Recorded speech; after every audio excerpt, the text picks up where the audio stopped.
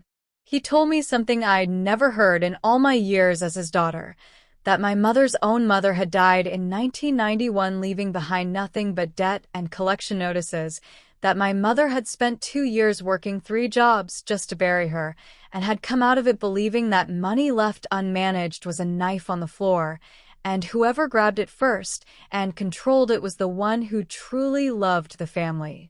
"She thinks she's protecting you from ending up like her mother," he said. "She can't hear how it sounds." For a moment, I actually felt sorry for her. Then he said, "Just give her something, Ensley, she'll stop. We can be done." Not an apology. An installment plan. I said goodnight and shut the door. 3 days later, my mother sent a 4-page handwritten letter, the exact letter I had imagined receiving for 10 years, an offer to drop everything, come home, be a family again, so long as the estate was divided fairly and managed properly, together. I sat under the porch light with those pages until 2 in the morning, reading them again and again, feeling that old ache roar back to life. But by dawn I understood the truth of it. The letter was just the deposition again, dressed in gentler handwriting. The real message was still managed properly. I met her on the porch the next morning and told her, "You can't buy back what you threw away, Mom, and I'm done paying interest on being your daughter." Her face closed like a bank vault. "Then you'll lose the license too," she said, as she walked to her car. That was the last conversation we ever had as mother and daughter. The formal settlement offer arrived the following week, $700,000, dressed up as a family resolution, in exchange for dropping the will contest entirely. Buried in the fine print was the real threat. Licensing complaints, it noted, tend to resolve themselves when families reconcile.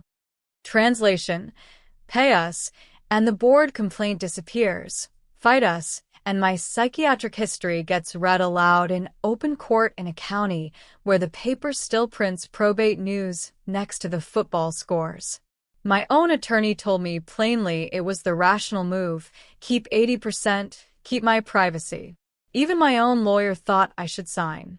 That night, I actually had the pen uncapped over the agreement when Ruth knocked, Carmen right behind her holding a pie. Ruth put her hand flat on the pages and told me what she'd watched for 10 years, that porch light clicking on every single evening, through rain, through snow, through the night my grandmother died, still burning. "She wasn't leaving you money, honey," Ruth said. "Money was the smallest thing in that house. She was leaving you witnesses. Whatever this paper costs you," she added, "add it to the pile of everything you've already paid for their love. What's the interest rate now?" I picked the agreement back up, squared the pages the way Voss always did, and tore it in half. And I understood, finally, exactly what I had to do. Their entire strategy ran on one single fuel source: my silence. A secret can be extorted. A story told openly cannot. The next morning, I told Harriet no settlement, no delay, and that I would voluntarily release my own behavioral health records into the case myself, before Voss could even subpoena them. You cannot blackmail someone with something they've already laid on the table themselves. 18 months of leverage evaporated in one signature. Then we built our witness list, not lawyers, but Dr. Patel with his 20 years of medical charts, Dana the hospice nurse who had actually managed my grandmother's case, and the whole gray-haired congregation of neighbors who had watched that porch light burn for over a decade and knew exactly who it burned for. The hearing opened in November, the courtroom full.